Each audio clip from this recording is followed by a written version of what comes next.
The most traditional path right out of law school is to get a job with a law firm, and all law firms participate in the same decades-old vetting and hiring process to get those law firm jobs, and they have very specific steps and very specific requirements, and so that's what we're going to go through in depth today.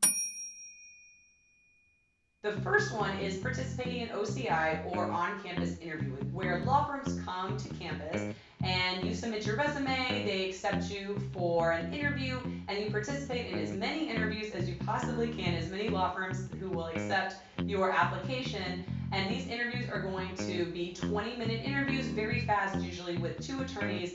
And if you are looking for tips on how to maneuver these OCI interviews, I made a video on that right here, which I will link in the description below. Then, once you've gone through about that week and a half of OCI interviews, you're going to start the callback process, where law firms that you've interviewed with are going to call you to come back to the office, meet more attorneys, see the office, and have a more in-depth interview experience. And that's going to be about a half-day interview. You're probably going to meet anywhere from 6 to 12 attorneys. Usually it's going to include lunch. You're going to miss class. It can get pretty stressful, but as I talk about in this video about how you go about doing callback interviews, I give a lot of tips on how to prepare, but also give the tip that you should take as many of those as you can to give yourself the best chance of getting a big law firm offer. So after you do your callback interviews, you're going to start getting calls from these law firms offering you 2L summer clerkships. So clerkships for the summer that's coming in about a year. And so depending on if you have one offer or multiple offers, you will make a decision on what law firm to choose. Fast forward to the 2L summer, you're going to have a summer clerkship with them, which usually takes place 10 to 12 weeks, almost a full summer in most cases.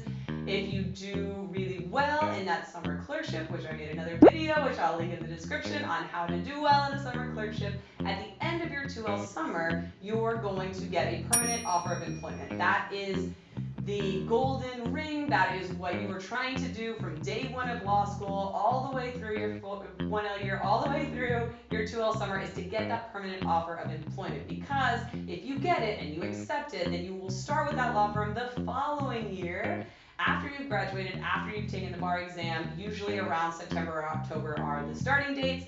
And from there, you will then be working in a big law firm, and you will have completed the entire process and closed the entire circle.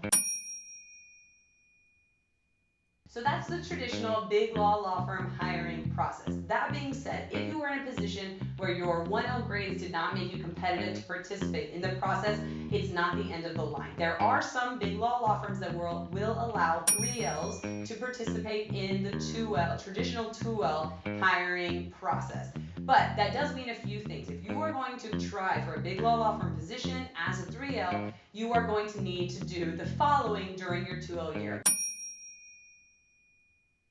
During your 2L year, you're going to need to kill grades your first and second semester to get your GPA up into those higher echelons that the big law firms are looking for. You're also going to need to make yourself a standout candidate, which means not only grades, but also extracurricular activities. So we're talking law review, or being a member of a competitive moot court mock trial team, or being a research assistant to a professor, or having a leadership role in a student organization, or even a combination of all of those. You're also going to need to have a standout 2L summer internship that is also substantive legal experience. And the more niche you can get, or the more focused you can get on a specific area of the law, the better, because you can show them that you have a focus, that you have a vision, that you have an area of the law you're particularly interested in. That's going to help you out a lot as well. You're also probably going to need to have an explanation in your back pocket prepared for why you weren't competitive your 2L year, because that probably is going to come up. And whether that's because you had one bad grade that sank your entire GPA,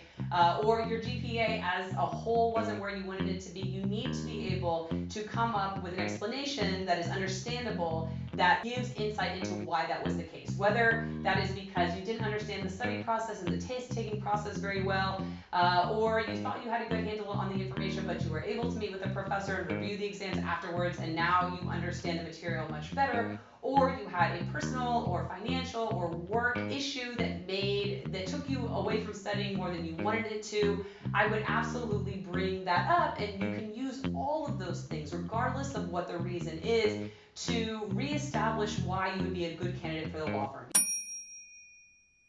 So that's the process, that's the strategy, that's the game, for better or worse. That's how it works year after year after year in law schools across the country. And I know it's not everybody's goal to work in a big law firm, and so this video is specifically about that process and how to make yourself competitive for those positions. But I will be coming out with a video on how to get a job after law school, period, in any legal sector, in any size law firm, anything across the board that's not specific to this very small niche that only a handful and only a percentage of law students ultimately get right after graduation. This one, I hope you guys liked it. Give it a big thumbs up if you did. Let me know in the comments. And of course, if you have any follow-up questions about the process, about whether there are any caveats to what I said, let me know in the comment section below, and be on the lookout for the next video in the series, which will talk about how to get a job after law school, period, not necessarily just in a big law firm. So I hope to see you guys in the next one. Thanks for watching. I'll see you next time. Bye.